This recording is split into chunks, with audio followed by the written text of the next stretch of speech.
otro bloque más de la clase de bioquímica. En esta oportunidad desarrollaremos bioquímica clínica. La bioquímica clínica es la rama de la ciencia que se ocupa del estudio de los aspectos bioquímicos de la vida humana en la salud y en la enfermedad. Aplicación de los métodos bioquímicos de laboratorio para el diagnóstico, control de tratamiento, prevención e investigación de la enfermedad. El primer fluido para diagnóstico de enfermedades fue la orina. Los estudios en sangre humana comenzaron a mediados del siglo XIX.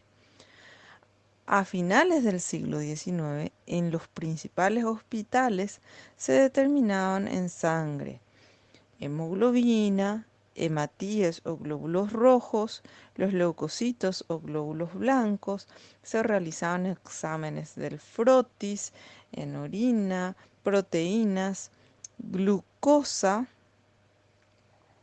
hemoglobina, análisis de sedimento. A principios del siglo XX se introducen métodos cuantitativos colorimétricos y se extiende el uso de la jeringa hipodérmica. La flebotomía era una herramienta diagnóstica y o terapéutica en el siglo XIX, ya sea para la obtención de sangre para exámenes, así como para su aplicación como terapia. En el siglo XVI, en Italia, se aplicaban entre 15 a 20 sanguijuelas para producir la sangría. Se dice que George Washington, 1732-1799, padecía un resfrío común y se le recomendó una sangría diaria para su curación, y que esta práctica fue responsable de su muerte. En 1910 y entre 1930 se desarrollan métodos de determinación como por ejemplo amilasa, lipasa, fosfatasa alcalina, etc. En 1935, Warburg crea la prueba óptica basada en la medida de la absorbancia a 340 nanómetros de las formas reducidas de las coenzimas NADH y NADPH. A finales de los 50 se automatizan los laboratorios. Aparecen las enzimas como reactivos a las que le siguen los anticuerpos. En 1959, Wallow y Berson describen un RIA para la determinación de insulina, isótopos radioactivos, enzimas, compuestos fluorescentes y luminiscentes se transforman en marcadores. En los años 60 se industrializa la fabricación de reactivos. En 1975, Milstein y Kohler introducen los anticuerpos monoclonales, para lo cual reciben el premio Nobel en 1984. En 1985, Mullis y colaboradores desarrollan la PCR y reciben el premio Nobel en 1973.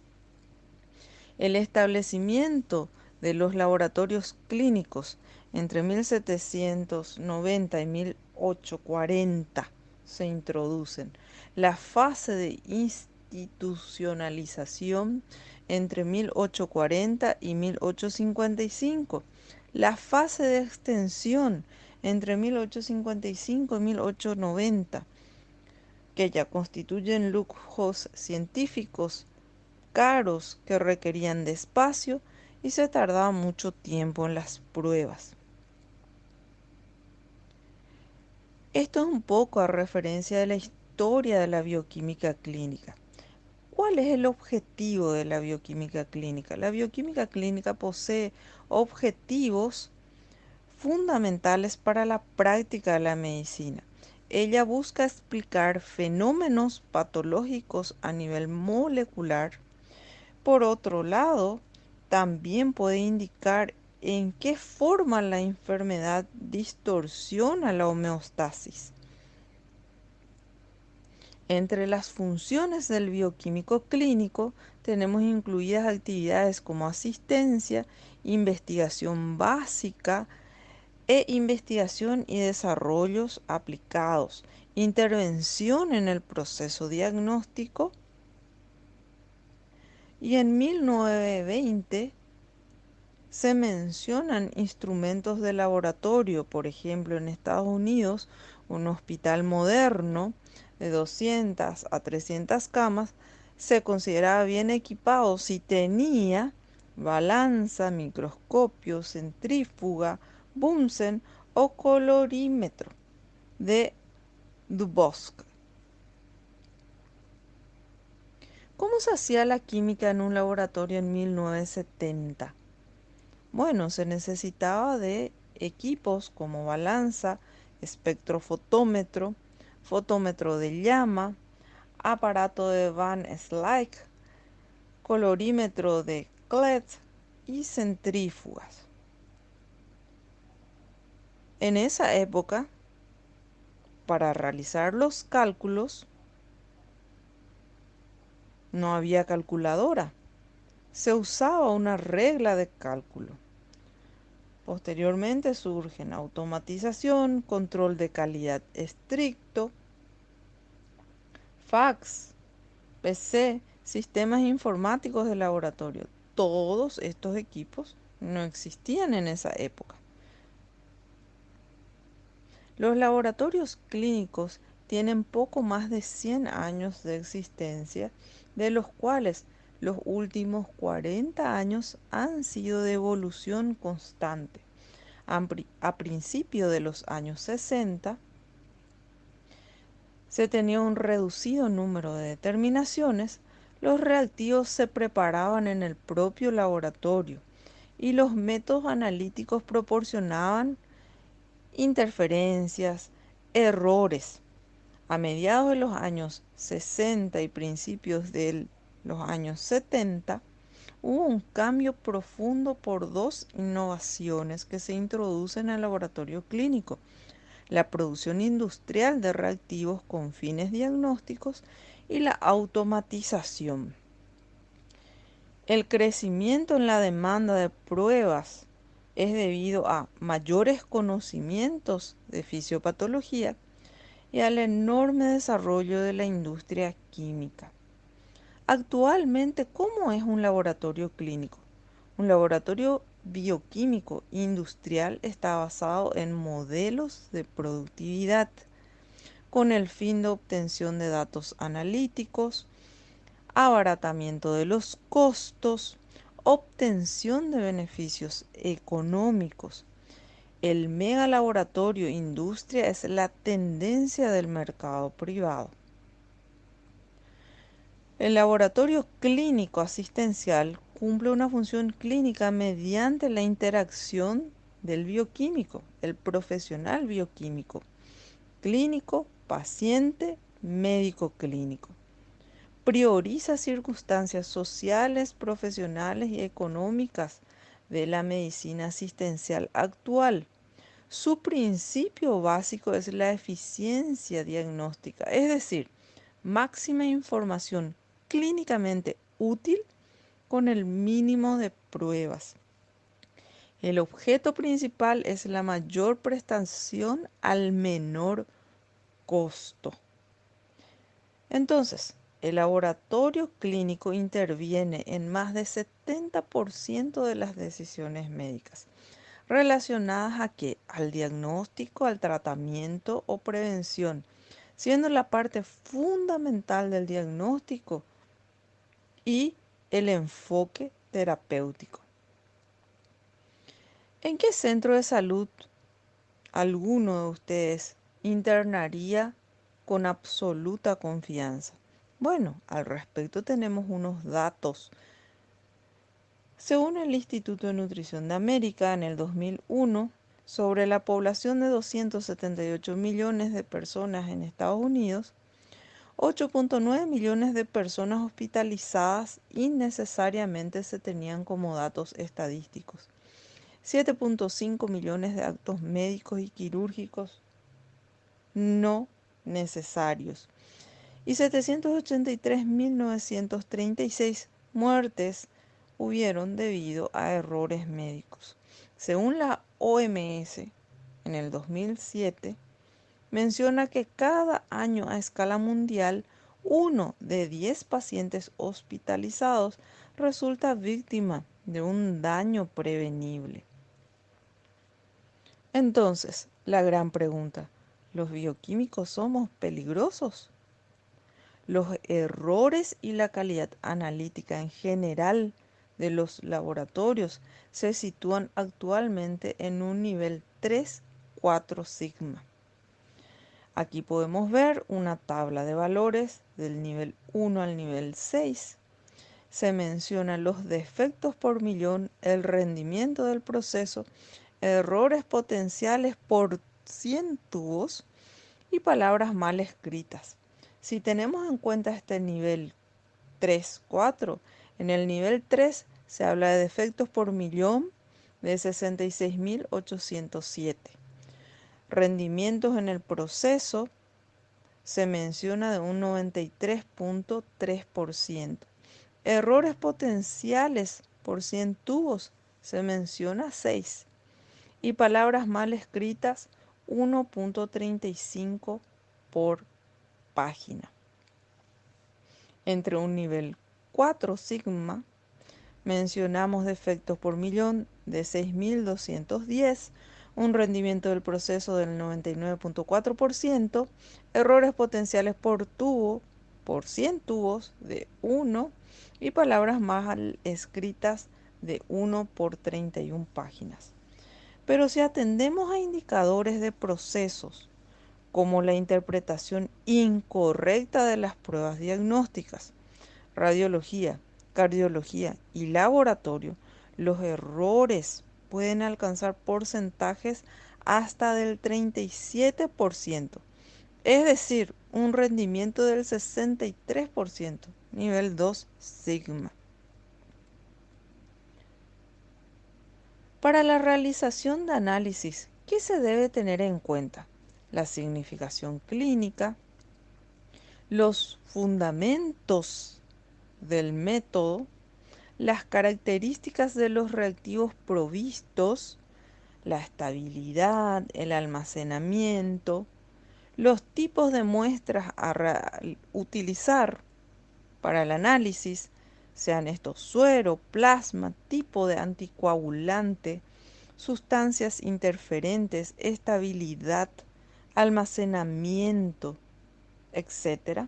Condiciones de la reacción, longitud de onda que se utiliza para la lectura, temperatura, tiempo de reacción, velocidad de la muestra, cálculo de los reactivos, valores de referencia y evidentemente control de calidad interno y externo.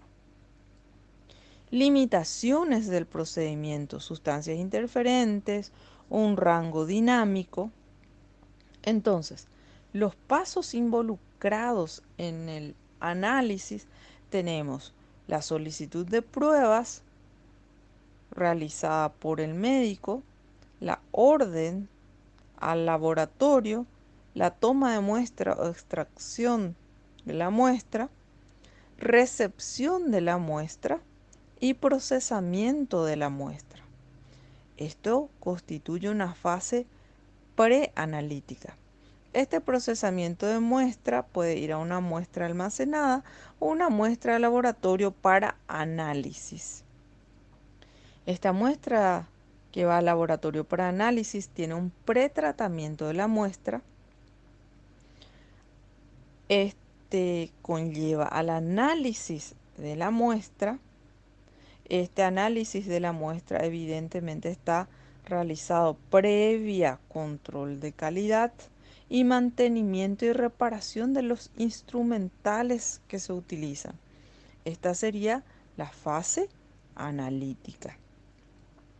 Una vez que uno obtiene este análisis, realiza ese análisis, obtiene resultados revisados.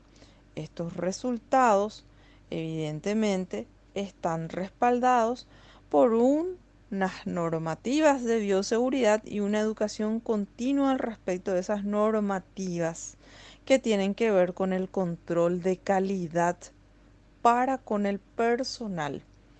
Esto conlleva al envío de resultados al médico. Esto involucra la fase post-analítica. ¿Cuáles serían los errores que se pueden dar en una fase preanalítica? Se incluyen en esta fase todos los pasos, desde que se genera la petición hasta que se realiza la medida de la magnitud biológica, promedio de 46%. Errores de esta fase preanalítica extralaboratorio puede darse en una solicitud de análisis por parte del médico, errores por transcripción, errores por falta de información, obtención del espécimen, una extracción incorrecta, una recolección en recipiente inadecuado, una hemólisis, lipemia, ictericia, una muestra insuficiente, una muestra incorrecta, una muestra coagulada, un transporte al laboratorio que puede ser un transporte de almacenamiento en condiciones no adecuadas. Los errores en la fase preanalítica intralaboratorio puede ser una entrada de datos del paciente y peticiones, una espera de las muestras hasta su manipulación, centrifugación insuficiente o excesiva, distribución y alicuotado, preparación de espécimes, elección del espécimen incorrecto, interferencias, la demora en la medida de la magnitud.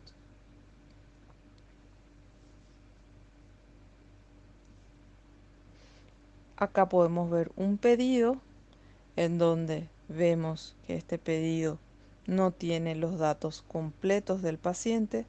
Sí se puede ver que figuran ciertos datos como el nombre, el número de documento, pero no aparece la edad, la fecha de nacimiento.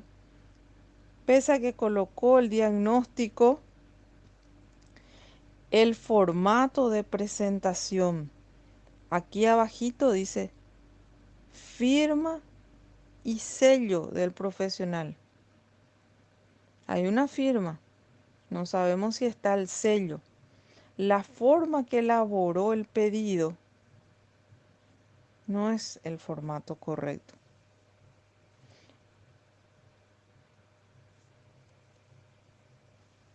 ¿Cuál es la utilidad de un laboratorio clínico? El diagnóstico precoz, la confirmación diagnóstica, el pronóstico de una enfermedad, establecer diagnóstico basado en la sospecha fundada, en el diagnóstico presuntivo,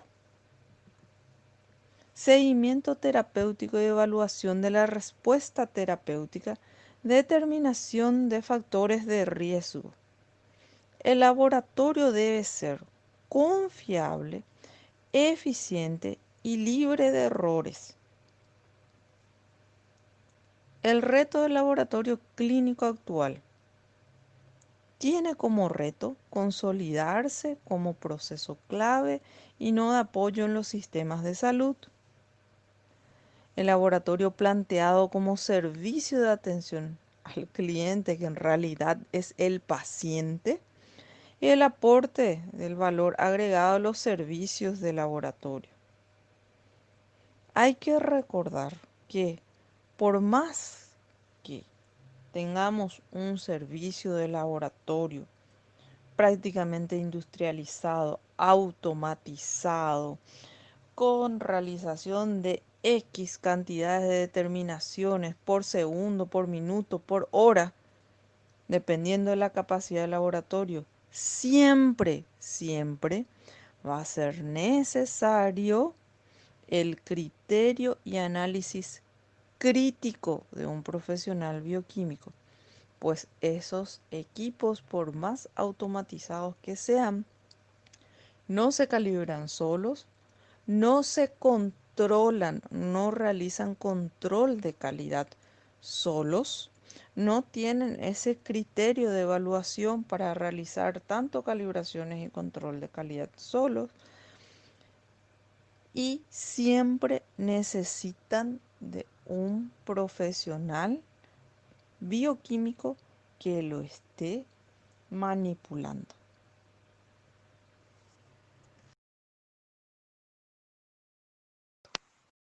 Continuamos para la próxima.